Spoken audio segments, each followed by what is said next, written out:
Yeah, just a huge welcome to you all. And a particular warm welcome to Luke, who's going to be speaking this evening about his work. I wouldn't be in any way hyping his work up in calling it totally inspirational for me. I've been following it for a few years.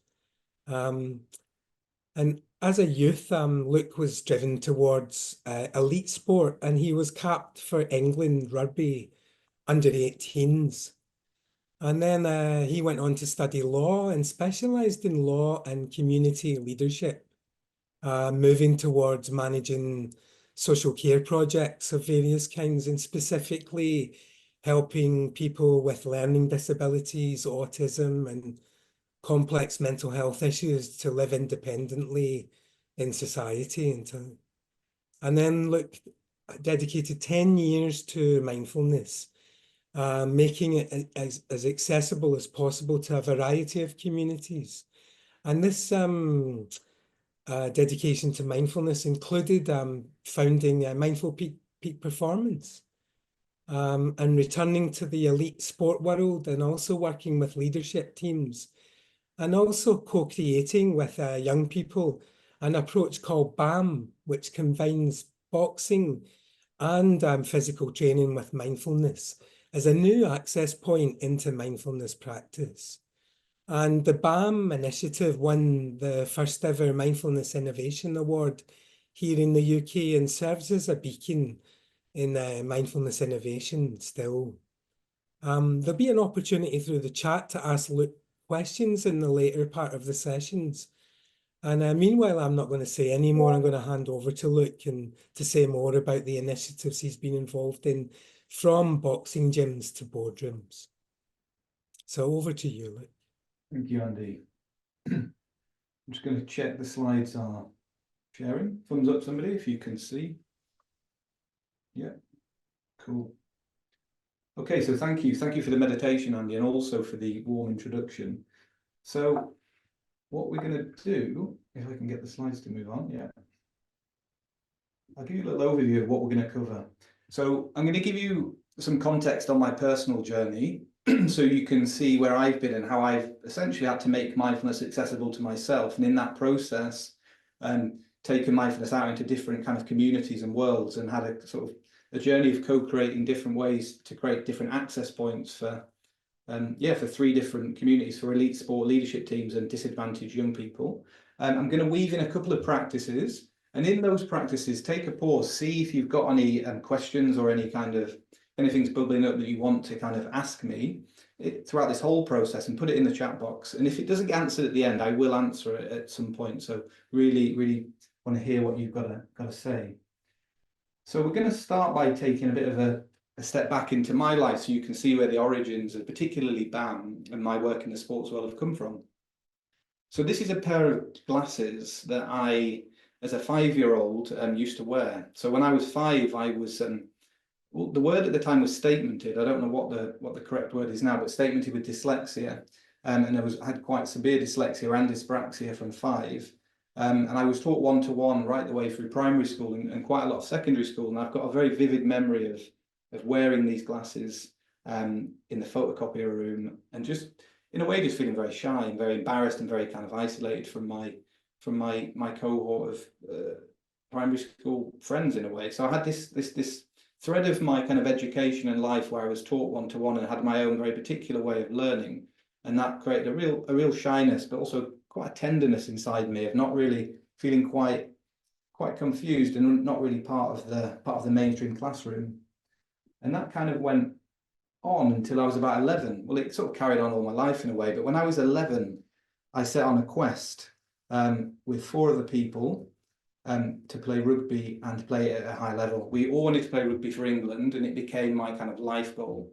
And in a way, it drew me out. It gave me a unit of friends, and it was like, that was it. I'd clicked into something that gave me an explosive physical release, friendships, fun, all sorts of things. An amazing journey. And a lifestyle. I was playing for 4 different rugby teams at once at one point. And, you know, my life was just about physical training and loads of support from my family to, you know, just explore this quest. Yeah, and I will come on to how that culminated in a moment. And I think the seeds of mindfulness started being planted for me in quite unusual ways very early on. So when I was 16, I was fortunate to get a scholarship to go to a rugby school, and there was 8 of us from around Lancashire and Yorkshire that got brought into this room in this school with a weights bench in the middle of it. And we all lived together for 2 years in this room, and all we did was train. We trained 3 times a day. We played rugby on Saturdays, and it was our kind of, we were training to be elite athletes. We did do some studying as well, but the focus was train, and sport became the stakes went higher, and I really put so much effort and discipline into that phase. But it was at that time that I started having experiences of what I'm calling here peak performance, or some states of mind where I was getting very absorbed in what I was doing.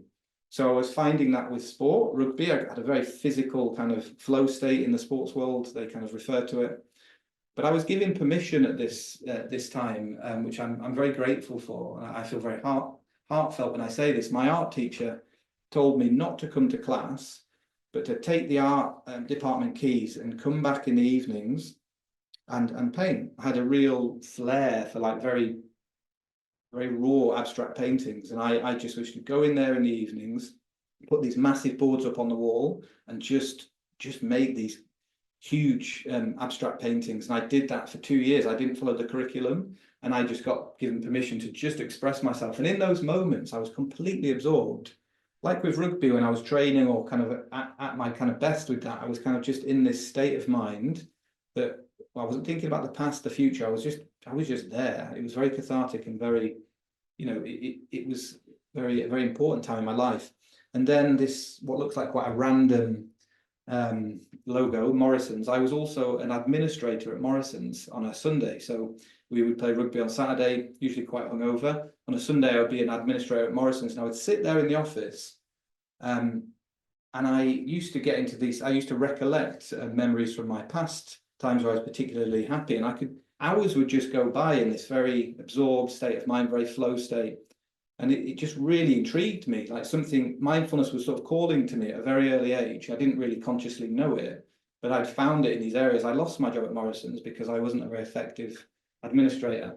But there was something that was being planted here with physical exercise, with art, and with being still and kind of recollecting times where I'd been happy.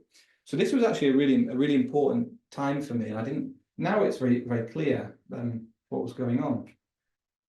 And then, I found my passion, which was rugby and art. And I ended up studying law. And this is a massive leap from a young 5-year-old who was taught on his own, one-to-one. My mind started evolving in my own way, and I started learning very quickly from the ages of 16 when I was doing my A-levels. But it was never me. It was never my kind of calling. It was never my heart. But something in me wanted to prove myself. Those glasses are there. It was like I wanted to prove that I wasn't stupid on some level. It was quite a crude motive, but nonetheless a really important phase of my life. So I studied law. I did really well. I did 2 degrees in law, but it kind of bent my mind out of shape. It wasn't me. It wasn't my heart that was calling me in that direction. So from there, I went into an intense period of searching, and this was a really profound and important time in my life. And there's a Google search there. I literally typed into Google "caring for people." So something in me was calling for more human connection. On the outside, it looked great. Got 2 degrees in law. Had a girlfriend, had lots of friends, had a cat for England, and yet inside something was not congruent, something wasn't settled. So I typed that into Google, and I found this job as a support worker working in Tower Hamlets in East London, helping people with learning disabilities and autism and mental health issues move out of supported living accommodation and learn to live on their own in the community. And it was a profoundly healing period of actually starting to connect with people and moving out of that goal-driven mindset and starting to be a human being in a different kind of way. And this is a painting that I did 10 years ago, which represents a sort of tension build-up at this point in my life. I'd started this job as a support worker, and then I started managing care homes, and I was completely out of my depth. I was managing a team of 20 people. I was 24 years old, and it was a 24-hour care home. There's a lot of abuse cases that I was investigating. My law degree came in handy there, but I was really out of my depth, and that's what this tension represents, a kind of period of the kind of things coming to a head. And this was out of this situation came my first experience of meditation, where my mindfulness journey more consciously began. So this started with a very buying a birthday present for a friend. Hannah, I think you're on the call. And actually it was me that needed something. And through that birthday present, I got to go through the doors of the London Buddhist Centre and start meditating. And it had a very quick and very visceral experience in terms of shifting my mindset. And very soon after that first experience, I went on my first retreat. And yeah, it just completely shifted my outlook on. And I, in a way, in that retreat, I realized, you know, I've done 7 or 8 years training my body. I knew now there was something I could do to train my mind, and I was on a different kind of journey. And yeah, this was the start of a kind of homecoming, I think, to myself. So that was my first experience of meditation. And what was really interesting, what kept me motivated to continue my journey with mindfulness at this point was starting to realize that other people I was managing, the very intense care home situation that I was managing, people started noticing I had more space around me. They started noticing I was less reactive, and they were kind of curious. And that was that was another motivation for me to continue exploring this. So I did. So what I'd like to do at this point in the talk is just invite you to just close your eyes if you're happy to. If you want to have your gaze downwards, that's fine too. But I just want to invite a reflection. And if you're new to mindfulness, that's cool. If you're experienced, I know I've got some very experienced practitioners, that's cool. Just take this with beginner's mind. Take this as a fresh question. Can you connect with a time in your past when you're absorbed in some kind of flow state? That could be a meditation experience. It could be something outside of that. It could be in the gym. It could be what comes to mind as I drop that question in. And don't force an answer. Just let that percolate. I'm sharing my life with you and the background to what we're going to come on to next. I just want to see if you can make a connection with your life and this question. And just holding that and noticing the sensations that you can feel in your body. Maybe some thoughts that are emerging. And also just taking a pause just to see what you're resonating with, maybe what you're not resonating with. Just be curious to your response to what I'm sharing.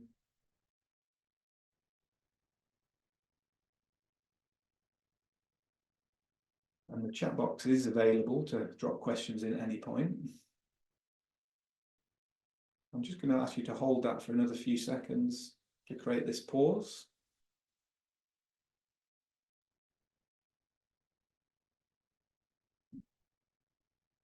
And then letting go of the question, bringing your awareness back, and we will continue. So I now moved into a period of training. So I then dedicated the next 7 years of my life to what I'm calling here training my mind. And this was a kind of sabbatical from my life. So I started living and working at the London Buddhist Centre. And in that context, I was able to kind of meditate for a couple of hours a day. I went on 15 or so 2-week retreats to do the ordination process. And I just took on a totally different lifestyle and a deep dive into kind of Buddhism as well.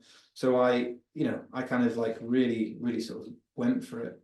And at that time, my job was to manage Breathing Space, which is a secular wing of the London Buddhist Centre, where I was I learned to teach MBSR and MBCT. And really importantly, and this is where the kind of seeds of accessibility start coming in, I started teaching the programs at the centre out in the community. So going out into community centres and particularly working with adult carers and young carers. And what I found in that process was it was fascinating being deeply in a kind of meditation community in a different kind of environment and going out into the world and teaching. And I found I was getting so much, my teaching was becoming so much more grounded through going out and meeting carers who were living in very particular conditions and making my teaching more real. I felt like I was really curious because I felt they're teaching me as much as I'm teaching them. And my whole work became, how do we take the work that we're doing at the centre out into the world? How do we interact with different communities? What language do we use? How do we start making mindfulness accessible to the particular needs of carers? And that was a whole process of leading carers retreats, courses, drop-in groups, and just really immersing myself in that community. And that was, I guess, the seeds of this fascination and interest I've got with meditation in the world and how does it interact with different communities. And then from there, things looked really good. I'd done 7 years of training. I completed all the ordination retreats. I was teaching, and then I got chronic back pain. And this was an incredibly difficult period of my life where for 2 years, I wasn't able to sit down. So I had this intense period of pain and kind of being quite unable to live my life in the way that I was living. So my lifestyle had to change. I couldn't sit down. And that was quite difficult to come to terms with. But it actually became the biggest period of transition and change and growth I've ever experienced in my life. And I was at a point where I was given the option to have an operation on my back, to take a medical procedure to kind of ease the pain. And at that time, I actually went on a retreat. And in that retreat, what happened was I was flooded with images of rugby and my sporting past and my friends, and the athlete in me just switched on. And I just had a very clear sense of, it's time to take what I've learned and go into environments that make sense for me and help them and bring mindfulness into new environments. And the first calling that I had there was go back into the sports world and take what you've learned out. So that was the first, and I listened to that. The London Buddhist Centre gave me 6 months to explore this as a concept and an idea, and then I launched out, and that was a massive turning point in my life. And then from there, this is where mindful peak performance comes in. So this is the symbol of mindful peak performance, and it started through that tension of me knowing that actually I needed to go out and explore something different, and my relationship to mindfulness needed to come into relationship with my own conditioning more. And in that process, meet athletes and meet different worlds. So mindful peak performance was born. And the initial inspiration was going out into the sports world. So this was a really important inspiration for BAM and for learning how to teach mindfulness in a different environment. And I got the opportunity to teach mindfulness at Saracens Rugby Club pretty much the month after I left. Very quickly, someone emailed me back about going to Saracens Rugby Club, and then I was there. And what was really interesting from a mindfulness perspective, on the way there, my back was completely seized up and I couldn't sit down. As soon as I entered that environment and started teaching and connecting with people and listening to them and seeing how mindfulness was landing with them, my back pain disappeared and I was completely aligned with my energy. And I used to go through this experience. The more that I would be in these environments, the more that my energy would align, the more that I would start making sense of mindfulness in an environment that kind of made sense for me. So it was this really interesting period. And then I settled and worked at a Premiership Rugby Club for about 1.5 years, teaching both the men's and women's team in the academy how to use mindfulness to help them perform better. And what was really powerful for me at this time is I lost 2 friends who took their lives, who were in the sports world, because of emotion that they bottled up and didn't come to terms with. And to then be able to go back out into these environments and to pass on and teach mindfulness, both on a performance level, but also around the care and, learning to kind of self-compassion and kind of ease the pressure that's in these environments. It became a really strong symbol of marking that tension that I was very aware of in my youth. And I really wish as a young athlete that I'd had these principles and practices. But what an amazing thing for me to be able to go into these environments now and to be able to pass on something of mindfulness. So that was so the calling started, and I've got here on the slide finding a hook, and this was really important. So when I started deepening my understanding of how mindfulness was working in the sports world, what became really clear is a respect for the environment.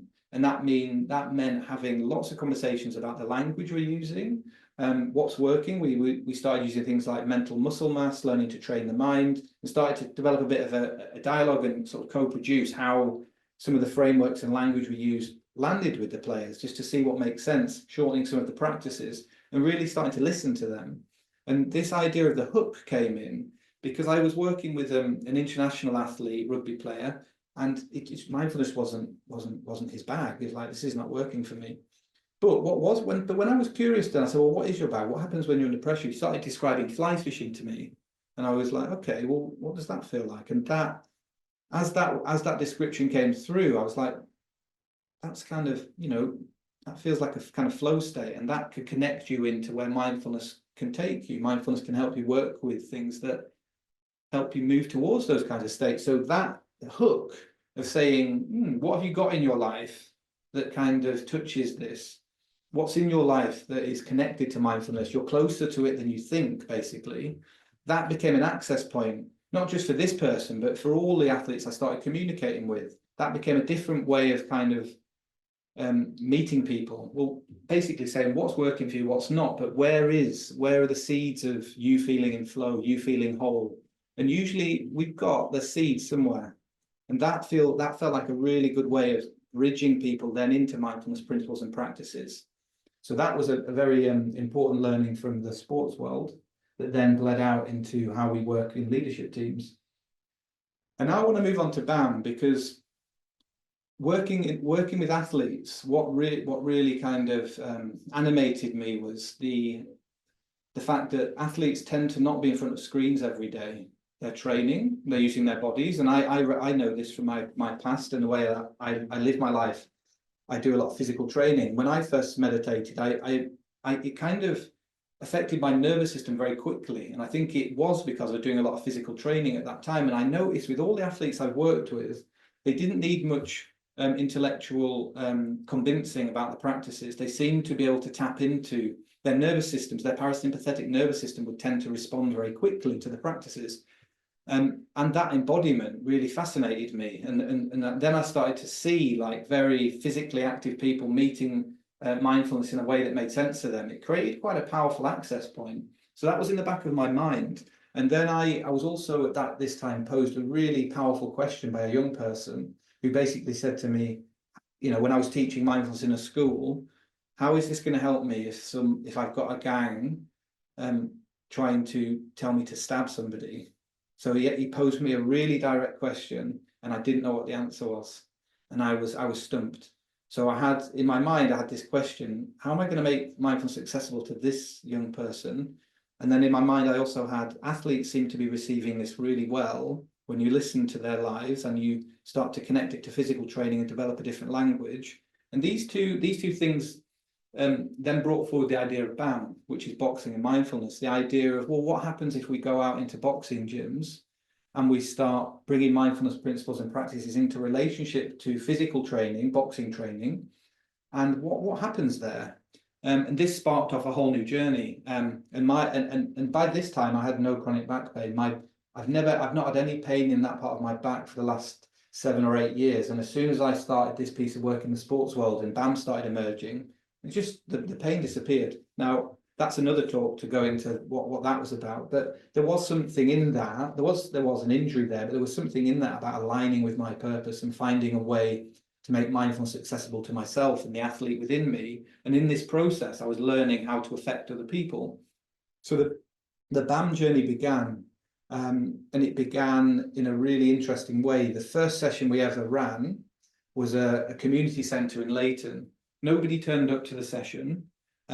However, there was 5 young people smoking weed in the alleyway of this community centre who were pretty, it looked a bit, I was a bit nervous about how this would go. But we invited them in. They did the BAM session that we put on, and there was a spark in their eye. Something ignited, and I wasn't sure if it's because they were high or because they just gave this a go, but something in me and the team, we did it, and we were like, we felt it too. There was like something in bringing these elements together that worked.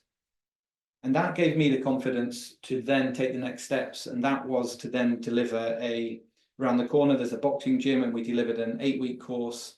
25 young people turned up and 20 people completed. And it worked. And in that process, we developed this structure of how to bring mindfulness into boxing gyms. And the structure is a theme each week, a meditation practice that moves into a warm-up. We connect the meditation practice directly finishing with the warm-up at the feet. With the first meditation, which is coming down the body at the shoulders, and we meditate, and then we start the physical training. We do the boxing training, we get the release, we get people connecting to their bodies. And as soon as they finish the cool down, we go into the second meditation practice, which goes up the body. And then we go into an inquiry. So it's a kind of sandwich that brings in principles, meditation practice and physical training and combines them. And that is the structure that we've created around BAM and that's allowed us to move out into boxing gyms. And what's really nice about the narratives we can develop is that it's using training the body with training the mind. We can bring in the narratives of working with athletes that are learning to train their mind. And it just created this really sparky, dynamic structure and way to get mindfulness out into a very different environment. And from there, we developed partnerships with Bernardo's and Mind, and we started we basically spent a period of really expanding BAM. And I show this next slide because it started as a very small grant we got to test this idea in that community centre and do that first course. And then over a 4-year period, we received nearly £200,000 from the government and funding grants to both create, test, and then develop a scale model for this approach. And I put this slide up because every step of the way, we've been supported by various grants. And I think it's really important if there's any mindfulness teachers that have got an innovation and an idea out there is funding. If your idea speaks to your heart and you can bring mindfulness out into a community and innovate in that way, there are funding bodies that really want to see this happen. So if anybody on this call is interested in knowing more about this side of the journey and where we're at in terms of what this funding has done and where the BAM approach and how it's evolved, I'm more than happy to share more on that. But that feels like a talk in itself. But yeah, I feel very like it's been an approach that's received a lot of interest and a lot of backing. So that is the journey of sports, BAM, and then this sort of period of testing. And now we've got BAM to a point where we've developed a training program with Mind, and we're now training youth workers and mental health practitioners to deliver BAM in their services. One of the things that we were really struck by is that through that 4-year period of creating and developing BAM, a lot of youth workers that were into boxing and physical training naturally just started following us, delivering the sessions, coming along, supporting, and they became like the first cohort of organically taught BAM teachers that we used to supervise. And this gave us the sort of, what we learned in that process is to make mindfulness accessible, you really need to empower the people that have the trusting relationships with the disadvantaged communities. I don't know that. I'm not privy. My life experiences don't meet that young person that I met in that school, but I can empower people to pass on this approach that can meet that and that can meet other communities. And we piloted our first training program with Mind last year for a group of mental health practitioners in Rainbow Mind for the LGBTQ plus community, and Irie Mind, which is a program for young Black men and women. So we're seeing how this training program can culturally kind of empower youth workers and mental health practitioners to be the experts of their community. And that's what I think is a really interesting flow that's coming out of this, and want to spread this model more and more. The next slide is, well, what is it? It's someone shouting. So, in the title of this talk, the word boardrooms and leadership teams is mentioned. And an evolution of starting to work with high pressure sports teams has been working with leaders. And this idea of the hook and meeting people where they're at and really seeing, well, where is your mindfulness? Well, no, not where's your mindfulness, but how are you dealing with stress? What's really going on? And I got approached by the director of a big company, a global brand. We'd done some introduction to mindfulness work. And he came up to me and said, this isn't for me. I'm not getting this. Nah, it's just not. And I just asked him the question, well, when you're stressed, what do you do? How do you deal with stress? And he said, I go down to the bottom of the garden and I scream. And people my neighbours are slightly disturbed. And I felt that that was a really creative response to stress. And I was really curious about that. And I met him in that way. And I was like, maybe this is your hook. How do you feel after you scream? And he said, I feel more connected to my body. I feel lighter. Okay, well, maybe you could try bringing in the mindfulness principles and practice after that process. Maybe that could be a bridge. So by meeting that person and this kind of, I guess by meeting people in boxing gyms, young people, by going into those environments, going into the sports world and meeting people there and being willing to have those kind of conversations, it was the next step was like, well, what does this mean in, you know, with this individual? This then opened us up to a whole huge organization, because we were able to meet this leader where he was at, and then he bridged into mindfulness. So it gave me more and more confidence in some of the exercises we've created that kind of warm people up and get them to sort of see that they can bridge into mindfulness and don't see mindfulness as not something for them, because that was my internal attitude when I went to my first meditation class. I was like, no, this is not for me, like very strong attitude there. So what we're really trying to do is let people be as they are, really let that in, meet people in their own environments and create bridges in, whether that's in boxing gyms, whether that's in sports context, whether that's in boardrooms. So I hope you get a flavour of the kind of spirit in which these, you know, how mindful peak performance has been taking mindfulness out into the world and learning from these different environments. We're now going to move into a practice. So I've spoken a lot, and again, I'm really curious to know how this is landing with you, whether you're agreeing, disagreeing, whether there's questions coming up. But I'd like to bring the body in. I'd like to bring the body in a little bit. So if you're happy to do so, I'd like you to sit, but I'd like you for the next 20 seconds, if you can, and if you're able to do so. If you're not able to do so, just sitting in the space. But I'd like you to stamp your feet. I want some movement. We can't hear you. So I'm going to count down from 5, and I just want you to move your feet. I want you to vigorously, if you can, if you're able to, stamp your feet. And we're going to do this for 20 seconds in 5, 4, 3, 2, 1. Move your feet, connect to your body. As you're doing that, notice that energy. Be curious. Keep going. And if you're not able to move your feet, just resting, just taking a pause. Holding that energy a bit longer. I trust you're with me. Can't hear anything or see anything. Few more seconds.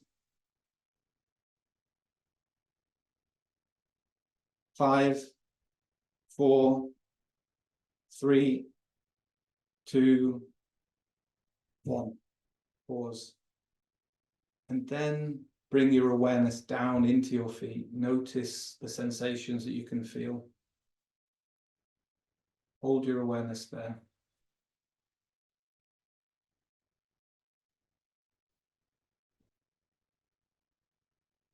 And apologies if you can hear the fan on my computer that's just switched. And just that 20 seconds, bringing them the physical movement, that vigorous movement of your feet, seeing if that helps you connect to that part of your body. What are the sensations you can feel?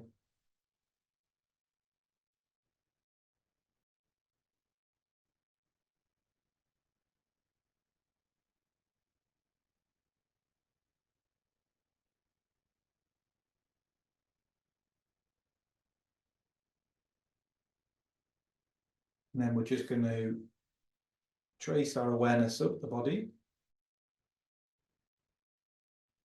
So from the feet, bringing your awareness, noticing the heels, the weight of the heels against the floor, the temperature.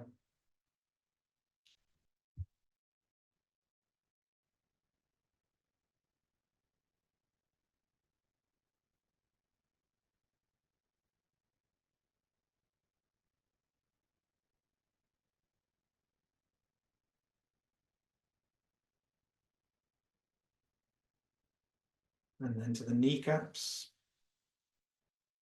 what sensations are present in the kneecaps? Just trying to have a curious, gentle attitude. What's there? What can you sense? Moving towards that. And knowing at any point you can open your eyes.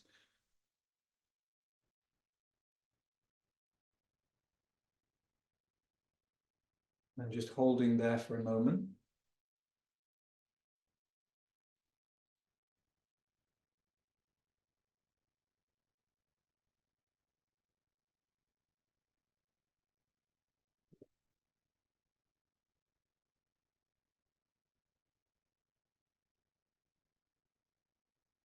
And then drawing your awareness from the kneecaps into the front of the legs, the quadriceps, and also noticing the weight of the legs as you're sitting, if you are sitting, and if you're standing, also like I'm doing this standing up. Just becoming aware of this part of the body, both the quadriceps, the hamstrings.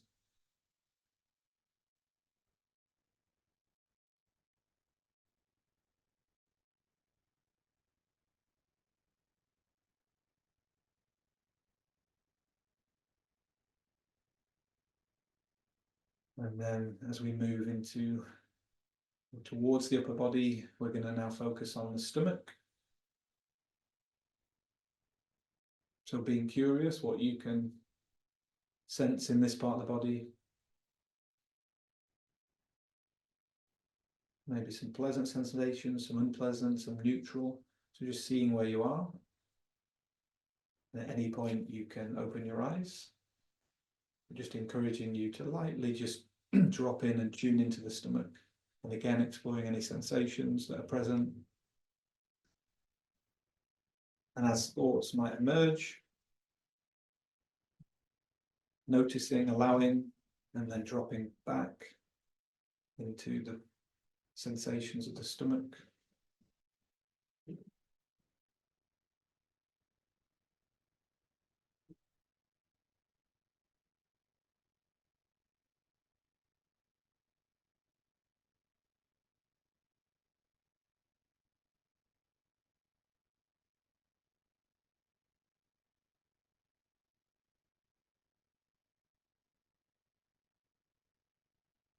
And from the stomach to the heart.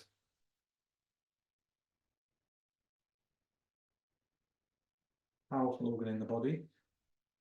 And just little shifts in language like that with young people and athletes, powerful organ in the body. That in itself has been interesting and something that's resonated. Powerful organ, the heart, way into compassion. So just sensing the heart area, what's present for you there.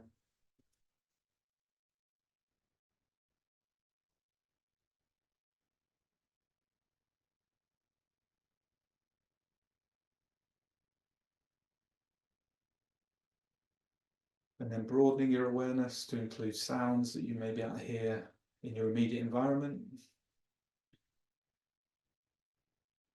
And as we broaden our awareness in this way, there may be some questions or, just seeing how this has landed with you.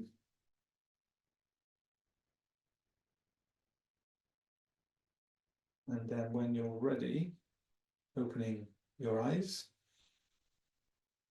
And I'm going to give you a summary. So what I tried to show you is what started as pretty much a solo journey. My own life, until I found meditation was very much driven, not solo, but very kind of driven towards finding something. And then a long period of sort of training and finding mindfulness in my life. And then it became much more a collective journey, this move into the world. And really it was about sort of co-producing accessible ways of practicing mindfulness in the world, both in the sports world, in boxing gyms and leadership teams, and really being, really curious in these environments. How are people receiving mindfulness, really taking respect for the environments that we've been going into and learning how to adapt and create new bridges in. And it's been the most amazing period of my life, this journey of going out into different worlds and seeing how new bridges can be can be built into different worlds. The journey ahead is about empowering people to share mindfulness in their communities and contexts. And this is a journey that really excites me, and I would welcome any questions or comments, and I'll do my very best to answer them. And if we don't get through, if there's more, or if you want to, you can always reach out to me on LinkedIn. So if you take this QR code, that'll take you to my LinkedIn page. So if questions bubble up, in, you know where you can catch me. And also there's a couple of websites that you can read more about what I've been up to, and more about Mindful Peak Performance as an organisation and the people that are involved. Thanks so much. That felt like a real whistle-stop tour of many things. I hope that there was congruence there. And yeah, I welcome any questions. I really wish you were in person, because I can sense you're there, but it's kind of difficult. But I can see you. Look, thank you so much for the presentation. It really is. And I said at the beginning, it was inspirational, just having spoken to you and reading about your work as well, but to hear about it and to hear about your journey, there is something really, truly, inspirational and encouraging as well.